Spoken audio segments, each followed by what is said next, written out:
From fabulous Las Vegas, Nevada, this is Pod Therapy. Real people, real problems, real therapists. If you have any questions you'd like to ask or advice you'd like to give, come on over to podtherapy.net and join the conversation. Today on the podcast... Wait a minute. Jim, this isn't Thursday. What? That's right, theropods, therapals, and couch potatoes. It's a bonus episode. Bonus! Ding, ding, ding, ding, ding! And now, broadcasting from Level 9 Studios, that guy's Dr. Jim Joman. I'm Nick Tangeman. It's time for some pod therapy. I like that you used all those different names of possible fan bases, which we refuse to explain. If you would like to know, you must listen to the actual Therapy Thursday episode. And at that time, we will explain what those are. But for now, you must sit in mystery, because today's a bonus episode. It's our very first one we've ever done. Yeah, it's the first episode where I've come to the studio in jeans and a t-shirt, and I love it. Yeah, it's really Not exciting. coming here straight from work. Yeah, it's kind of nice. He's got his acid-washed torn jeans, and he's got his Gilmore Girls t-shirt on. Looks great. I would be doing this pantsless if it wasn't for Scott and his new rules in the studio. God, he's such, you think you know a guy. You come in a few times, you get familiar, you take off your pants, you sit around, all of a sudden you're not invited back. So, Jim, why are we here? We're here because something miraculous happened. So there is an HBO TV show called Last Week Tonight with John Oliver. And I am a huge fan. I subscribe to HBO just so I can watch that show, which is pointless because it's completely available on YouTube. And this last Sunday, John Oliver did an entire take on the concept of rehabs in America. And man, he ripped it to shreds. And for Nick and I, as two guys that you may remember work at a rehab, it was good at times, vindicating at times, and also at times we're like, hey, you jackass, like, I need to know, you hold on there a second, fella, like, I need to tell you about that. So we realized, wow, it is never going to happen again that somebody with actual talent and popularity says anything that has to do with our lives, that we would in any way have anything relevant to contribute to. So we decided, let's not waste that opportunity. We wanted to do a rapid response bonus episode, and so we are going to be talking about the John Oliver show. So here's the deal. We actually have the clips lined up that we want to talk about, but if you just want to watch the whole segment in its entirety, go on YouTube and just type in John Oliver Rehab. Just type that in, and it's going to be the first clip you see. It's an entire 20-minute bit about rehab. We've split it up into a few different pieces, and we're going to be taking a look at it and ripping it to shreds, and good things, bad things, qualifying it. So everybody's going to learn something today, Nick. Overall, I thought it was really good. It was hilarious. It was funny. It was very funny, and it for me, some parts were kind of hard to watch because it's like it taps into some of the frustrations that I have about rehab facilities. I think so. And there was a part of me that kind of bristled at points because he's knocking it so much, and I'm like, somebody's watching this who's like addicted, or somebody's watching this who needs the help, and I don't want you to discourage them away from it. So I thought, you know what, there's a lot of folks that enjoy the wonkiness of this. They enjoy the conversation. Nick and I are two guys that actually work in a real-life luxury rehab in fabulous Las Vegas. Who better than to stand up to the great John Oliver and laugh at his jokes, but then tell him where he's wrong? Probably a lot of other people. Yeah, but they don't have podcasts. They don't have podcasts. So very cool. So we will go ahead and kick it off, and let's start with the very first clip. Roll it away, Scott. So tonight, let's look at what rehab is and why the industry is so troubled. And let's begin with the fact that rehab should never be seen as a quick fix. It's often just the first step in a lifetime of recovery. Yet many operators make huge claims about their success rate. Take Passages in Malibu. The father and son who run it make some pretty big promises about what they can do for you. When you send patients home, what do you say to them? You're cured. Totally cured. 100%. You will never use drugs and alcohol again. Right. Your dependency has been cured. Have a wonderful life. Bullshit! For a start, there is no way when patients leave, this arsehole doesn't say ciao. There is no fucking way that sound doesn't come out of his lips. But it's not just Passages. Lots of rehabs feel free to make suspiciously impressive claims, as one researcher found out. We called inpatient programs and asked them what their success rate was. And the lowest rate we got quoted was 80%. You know, I do know that about 80% of the clients who have come in here are now sober long term. We've had about an 80% success rate here at 180. And then we would ask, and on what data do you base that? And no one had any data. They had no hard data to back up their claims. And at that point, why even stop at 80%? Why not say you have a 140% success rate? For every 10 people that come into our facility, 14 emerge completely sober. Where did those extra 4 people come from? We have no idea. That's how good we are. And that's the thing. Rehab success rates are often based on self-reported statistics, involving them simply calling former clients. And those results can be problematic, as a man who's participated in one of those studies can tell you. They call you up, and they ask how you're doing, and you just lie.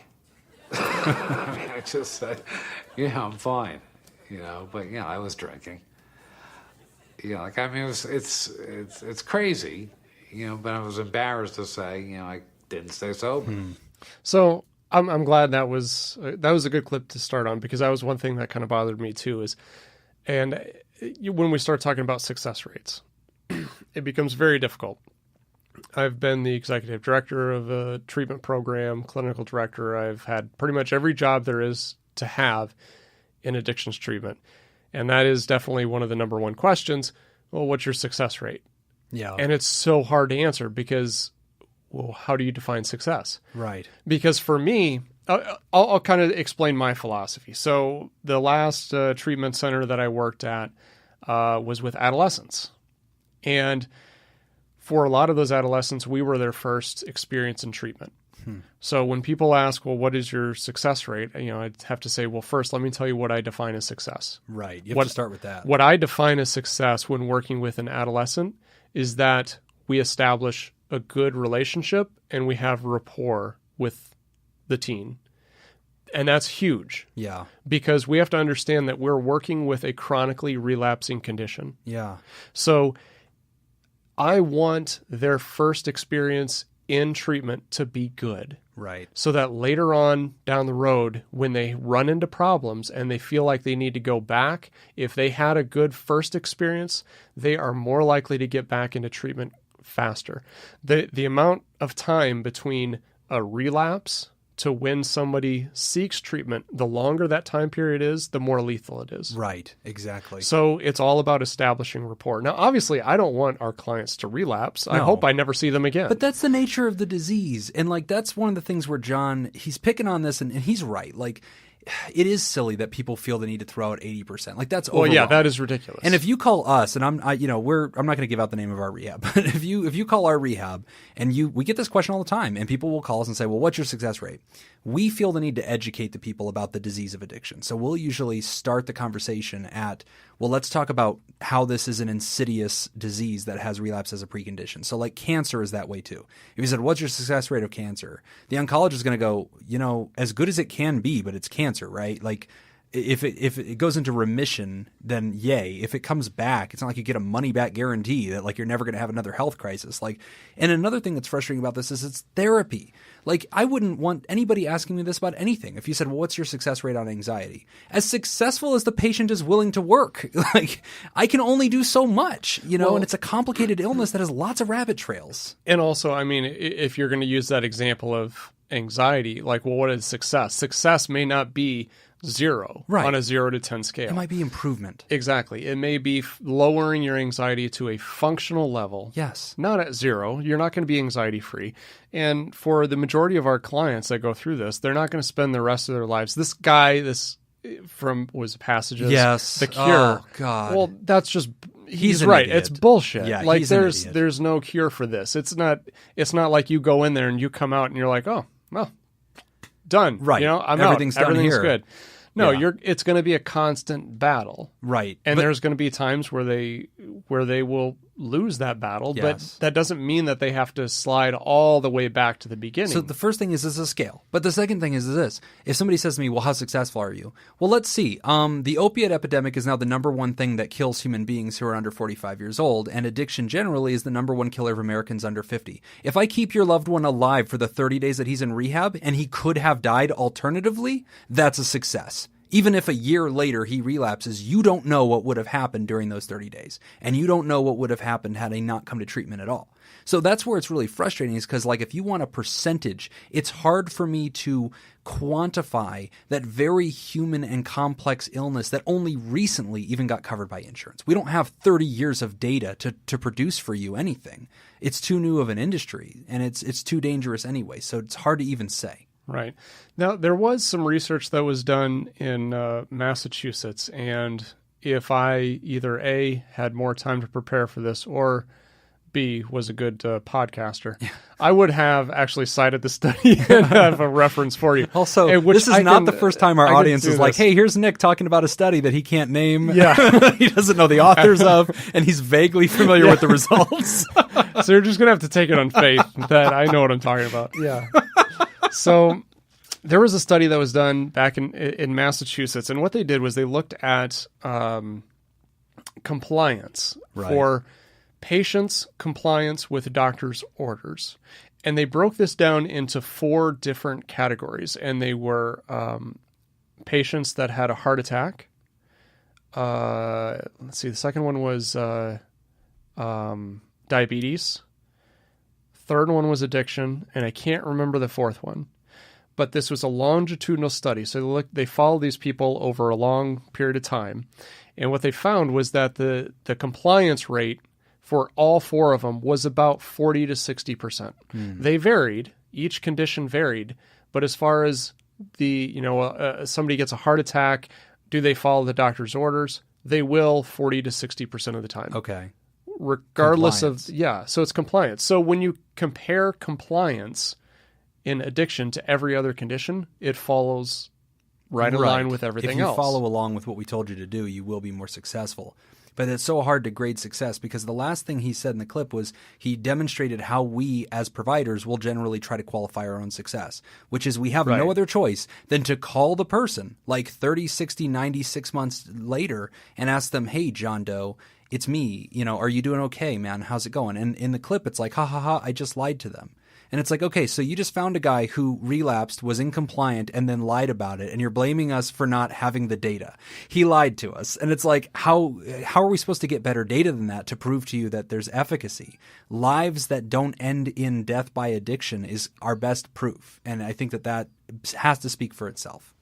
Right. Yeah, that's a good point. And I can't blame the person for lying about it. Right. Like I lie to my doctor all the time. Right. Yeah. My dentist still thinks I floss. Yeah. We're just lying to each other now. Yeah. He just nods his head. He's like, sure you do, Jim. Yeah. So I don't know. It is what it is. It is what it is. But for the listener, that very first voice you heard, that kid from Passages, that was filmed in 2007. And the reason you have to reach that far back to find that idiot still talking like that is because he has been ridiculed by the industry because he's like, we'll cure it. And it's just like, we're all like, come on, man. Like, I think that I'm not going to broadcast his personal business, but in the end, it turned out curing was a pretty bold statement for him to make, and it didn't work out. So, but good piece so far. Go ahead and roll the second clip, Mr. Scott. And look, for all those claims of success, it is very hard to know exactly what you're getting at any given rehab. You might get the traditional 12-step based approach, which undoubtedly works for some, although most experts argue that there should also be consistent access to other newer treatments like certain behavioral therapies or medications like these. But rehabs are not required to offer those. And because a rehab can essentially be whatever its proprietor says it is, that means they can frame almost anything as treatment. For instance, many high-end rehabs offer something called equine therapy. And again, if people respond to that, that's great. But there is no empirical evidence that as a treatment for addiction, it works, which means some people who paid a high price for it can end up having this experience. They had, like, the whole equine thing. I mean, you go and fucking pet horses. What is petting horses gonna do for me? It didn't do a goddamn thing. I don't even fucking like horses. Okay.